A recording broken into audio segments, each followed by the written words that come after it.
మన గుంతకల్ న్యూస్ ని లైక్ చేయండి, షేర్ చేయండి, సబ్స్క్రైబ్ చేయండి. మన గుంతకల్ న్యూస్ లో లైక్ చేయండి, సబ్స్క్రైబ్ చేయండి అండ్ షేర్ చేయండి. థాంక్యూ. మన గుంతకల్లు న్యూస్ కి స్వాగతం.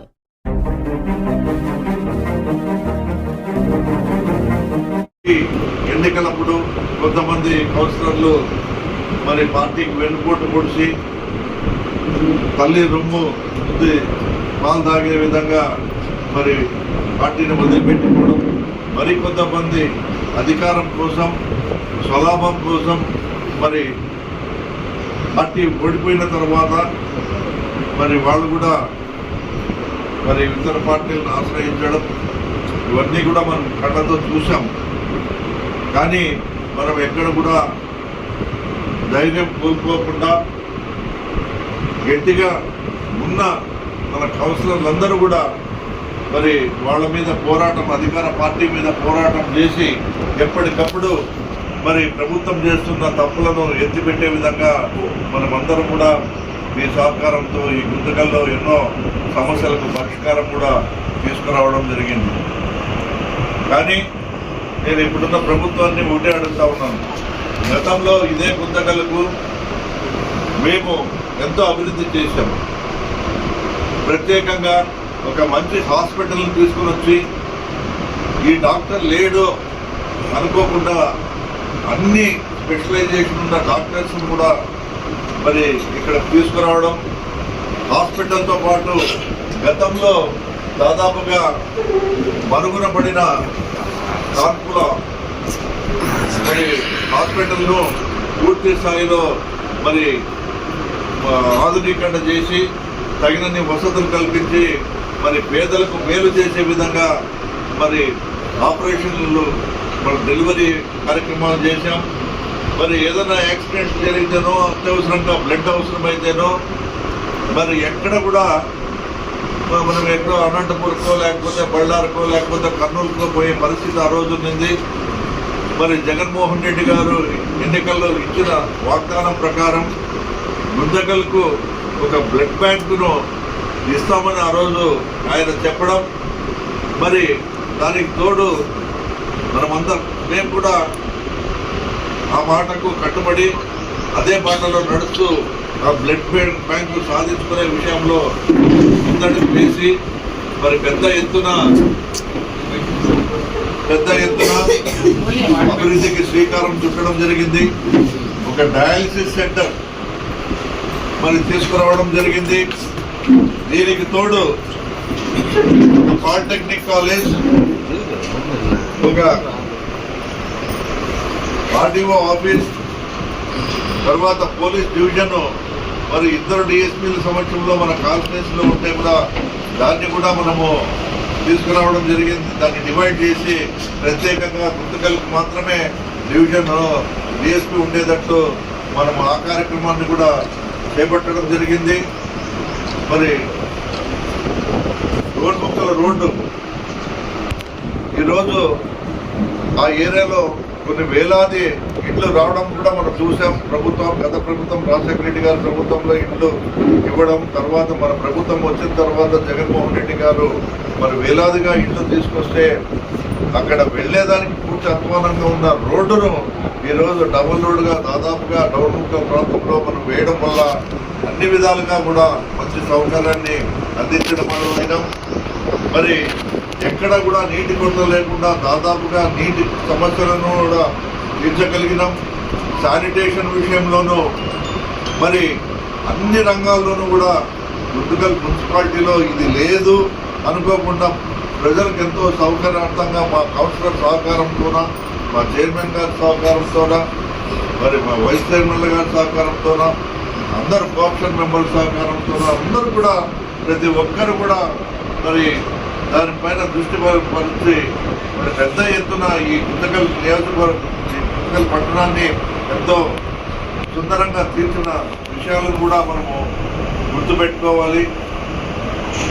ఇవన్నీ కూడా రేపు రాబోయే దినాల్లో మనకు మళ్ళా పోటీలో ఉండే పరిస్థితి ఉంటుంది కాబట్టి అందరూ కూడా వీటి గురించి గట్టిగా చెప్పాల్సిన బాధ్యత కూడా మన పైన ఉంది. కాబట్టి గతంలో మన నాయకుడు జగన్మోహన్ రెడ్డి గారు కూడా చిన్న చిన్న పొరపాట్లు అంటే చేసింది చెప్పుకోలేకపోయినాం. కాలేజీల విషయంలోనైతేనే 17 మెడికల్ కాలేజీలు తీసుకుని వచ్చి దాన్ని ప్రజల్లోకి తీసుకోలేకపోయినాం.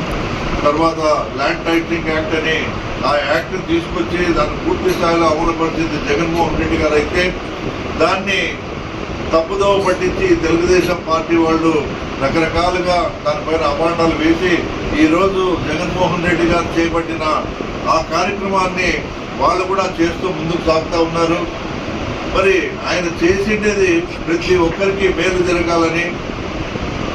మరి ఇక లిక్కర్ విషయంలోనా శాండ్ విషయంలోనా ఆయన గవర్నమెంట్కి ఆదాయం వనరులు పెంచితేనే స్కీమ్స్ ఇవ్వగలము, సంక్షేమాన్ని ప్రజలకు పూర్తి స్థాయిలో అందించగలమని వాళ్ళకు కూడా ఎన్నో రకాలుగా మరి ఆ దిశగా కూడా ఆయన అడుగులు వేయడం అది కొంతమందికి మరి ఇబ్బంది కలిగిండొచ్చు. కానీ దానివల్ల ఈరోజు జగన్మోహన్ రెడ్డి గారు ఇచ్చిన ప్రతి హామీని కూడా దాదాపుగా 99% మనం నెరవేర్చగలిగినాం. ఈరోజు ప్రజలందరూ కూడా మరి ఎందుకయ్యా ఈ తెలుగుదేశం పార్టీకి ఓటు వేసి మరి మనము తప్పు చేసినామని తలలు దించుకునే పరిస్థితిలో ప్రజలు ఓటర్స్ కూడా ఉన్నారు. ఇకపోతే రకరకాలుగా కూడా మనం చూస్తూ ఉన్నాం. అధికారులు అయితేనేమి, ఈవీఎంలు అయితేనేమి ఆ రోజు వాళ్ళ సమక్షంలో ఎన్నో రకరకాలుగా దాంట్లో ఫ్రాడ్ జరిగిందని కూడా మరి మనం రోజు కూడా చూస్తూ ఉన్నాం. కూడా దీనిపైన చర్చ జరుగుతూ ఉంది ఈవీఎంస్ విషయంలో. కాబట్టి నేను ఒకటే చెప్తా ఉన్నాను, రేపు రాబోయే దినాల్లో ఏదో ఈ రోజుతో మా గడువు అయిపోయింది కదా ఇంకా మేము ఇంట్లో కూర్చోవచ్చని దయచేసి ఎవరు అనుకోవద్దండి. మళ్ళీ మన పార్టీని అధికారంలోకి తీసుకురావాలా. మీరందరూ కూడా రేపు రాబోయే ఎన్నికల్లో మళ్ళా పోటీ చేసే అవకాశాలు ఉంటాయి. కాబట్టి ఎవరు కూడా ఏదో అయిపోయింది మాది ఇంకా అయిపోయింది నెక్స్ట్ వచ్చినప్పుడు చూస్తాంలే అనే ఆలోచనలు పక్కన పెట్టి అందరూ కూడా వార్డుల్లోన ఇప్పటి నుంచి శ్రమించి ఇంకా 6 నెలలు టైం ఉంది, తప్పకుండా అందరూ కూడా మరి ఆ విధంగా అడుగులు వేయాలని మిమ్మల్ని అందరినీ కూడా నేను కోరుకుంటా ఉన్నాను.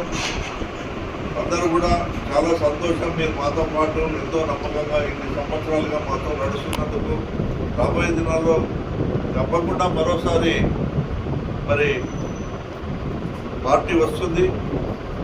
మన పార్టీ అధికారంలోకి వచ్చిన తర్వాత జగన్మోహన్ రెడ్డి గారు కూడా మనం చెప్తా ఉన్నాడు, ప్రతి కార్యకర్తకు తోడుగా ఉంటానని, ప్రతి ఒక్క మరి ఒక్కరికి కూడా మేలు చేసే దిశగా అడుగులు వేస్తానని.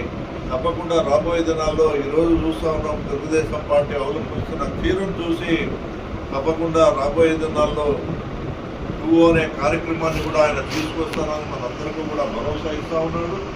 ఇవన్నీ కూడా మరి గతంలో ఓటు వేసిన వాడు నావాడే, ఓటు వేయని వాడు మనవాడే అనే అన్ని పథకాలను తెలుగుదేశం పార్టీ అయితేనేమి కమ్యూనిస్ట్ పార్టీలు ఖచ్చితంగా పనిచేసి మనము ఏ ఒక్కరికి కూడా లబ్ధిదారికి అన్యాయం చేయకుండా గ్రామ సచివాలయాలు, వార్డు సచివాలయాలు తీసుకుని వచ్చి పెద్ద ఎత్తున ఒక మరి ఎన్నో రకాలుగా మార్పులు తీసుకుని వచ్చి అభివృద్ధికి తోడ్పడిన వ్యక్తి మన మాజీ ముఖ్యమంత్రి వైఎస్ జగన్మోహన్ రెడ్డి గారిని కూడా నేను ఈ సందర్భంగా గుర్తు చేస్తా ఉన్నాను.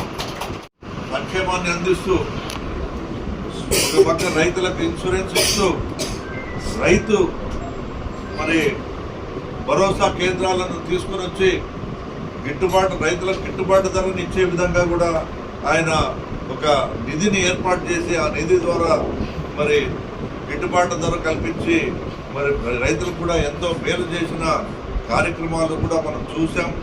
ఇలా చెప్పుకుంటూ పోతే జగన్మోహన్ రెడ్డి గారు గురించి చెప్తూ పోతే ఎన్ని గంటలైనా తక్కువ వస్తాయి.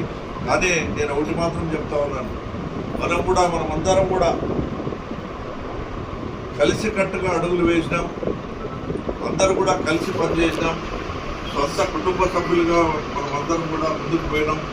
కాబట్టి మీరు కూడా నాకు ఎంతో సహకారాన్ని అందించినారు, భవిష్యత్తులో కూడా అందించాలని మిమ్మల్ని అందరినీ కూడా నేను కోరుకుంటూ మరి ఈరోజు మీరందరూ కూడా మరి ఈరోజు చివరి దినం కాబట్టి మరి మీరు సంవత్సరాలుగా దిగిపోతున్నారు కాబట్టి మాకు తోచిన విధంగా మా బాధ్యతగా మీకు అందరికీ కూడా ఒక చిన్న సత్కార సభను ఏర్పాటు చేయడం జరిగింది.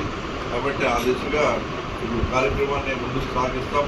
ఏది ఏమైనప్పటికీ కూడా మీకు అందరికీ కూడా 2 చేతులు జోడించి మాతో పాటు ఇన్ని రోజులు నడిచినందుకు రాబోయే దినాల్లో కూడా మళ్ళా కలిసి నడవలసిందిగా మీకు అందరికీ విజ్ఞప్తి చేసుకుంటూ మరి ఈ అవకాశం కల్పించిన ప్రతి ఒక్కరికి కూడా పేరు పేరున ధన్యవాదాలు తెలియజేసుకుంటూ